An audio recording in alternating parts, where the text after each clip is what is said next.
la presse et les trois variants de Macky Sall. Chaque fois qu'il en a l'occasion, et même quand le moment ne s'y prête pas du tout, Macky Sall affiche toute son allergie envers la presse non domestiquée, envers les espaces de libre expression, envers les réseaux sociaux. Il l'a encore prouvé à l'occasion de la cérémonie d'ouverture des Assises de l'Union internationale de la presse francophone. Cette attitude est le propre des tyrans, des dirigeants conscients de leur impopularité, des régimes prédateurs qui ont tout à cacher. A contrario, les dirigeants conscients d'avoir bien travaillé, conscients d'être populaires, d'être aimés par leur peuple, les dirigeants qui n'ont pas des cadavres et des scandales enfouis, les dirigeants réputés compétents, considèrent les réseaux sociaux et la presse libre comme une aubaine pour vulgariser leur bilan, pour partager leur vision, pour faire adhérer le plus de citoyens à leurs idéaux.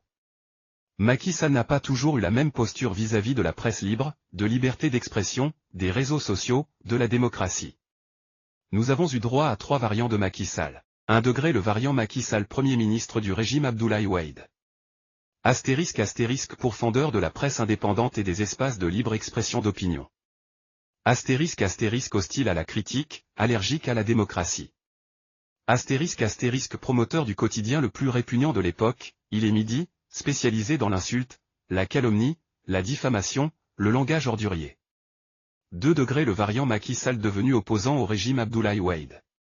** il a muté en défenseur de la presse indépendante et des espaces de libre expression d'opinion. ** qui a le plus bénéficié de la magie du clic face à la toute-puissance du fric et du flic. ** il est omniprésent dans les radios et sur les plateaux de télévision privées indépendantes. 3 degré le variant Macky Sall devenu président de la République.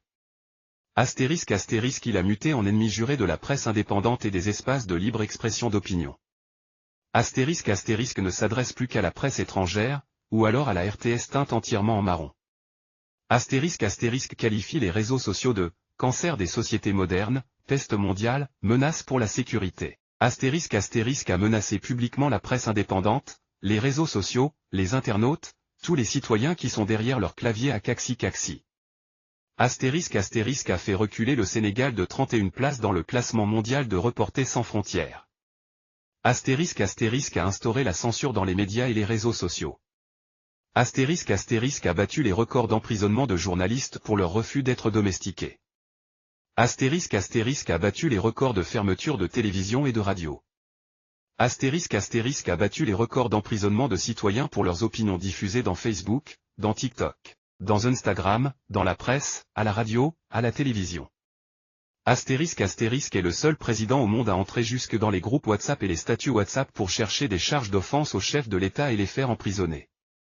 Il a commencé par Ami Collé Dieng en 2017. ** a fait du Sénégal le seul pays au monde à bannir TikTok pour des raisons politiques, cela pour masquer son impopularité et les crimes de son régime. Et pourtant combien de mercenaires de la plume gravitent dans son entourage, chargés de véhiculer au quotidien des mensonges, de fabriquer des faits, d'allumer des brasiers ou des contre-feux, d'insulter et de calomnier d'honnêtes citoyens, de s'attaquer aux magistrats insoumis, de créer des conflits entre les ethnies, de ternir des confréries.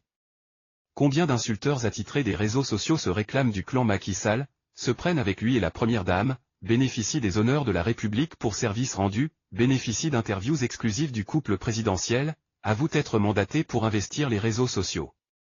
Qui est allé signer un contrat avec la société de mercenariat numérique Team George, entreprise clandestine israélienne formée par des anciens agents du Mossad, organe d'espionnage, et du Shin Bet. Mission et méthode, user de robots numériques pour la publication de posts à très haut degré de viralité, la propagation de fake news, le hacking d'adversaires politiques, la création de milliers de faux comptes pour attaquer et discréditer des adversaires politiques, la société civile, mais aussi pour manipuler les médias et l'opinion publique. Malheureusement pour Macky Sall, les patrons de presse, les journalistes et les organes de presse privés mercenaires qui chantent ses louanges, qui tentent de manipuler l'opinion, qui se dressent contre les velléités de changement de la kleptocratie, n'ont aucune crédibilité auprès de la grande masse des populations. Macky Sall et son clan sont les seuls à suivre la RTS d'où a été bannie toute voix critique ou toute image de vrais opposants. Des groupes tels que Wolf, des journalistes tels que Papa Lenyang, les chroniqueurs tels que Serine Saliou-Gueye, des revueurs de presse tels que Ahmed Edara, malgré les persécutions qu'ils subissent, sont bien plus largement suivis et pris au sérieux. Les attaques et insultes de Macky Sall, Madiambal Diagne, Yérim Seck et autres à l'endroit des journalistes intègres, des groupes de médias non corruptibles, continueront de plus belle d'ici le 25 février 2024. La réalité des faits et les comptes rendus fidèles par la presse non corrompue continueront d'être un cauchemar pour eux. Les réseaux sociaux continueront de démasquer les vautours et les voleurs. La force du clic continuera à faire face à la toute-puissance du flic et de l'argent sale. Marvel & Douai.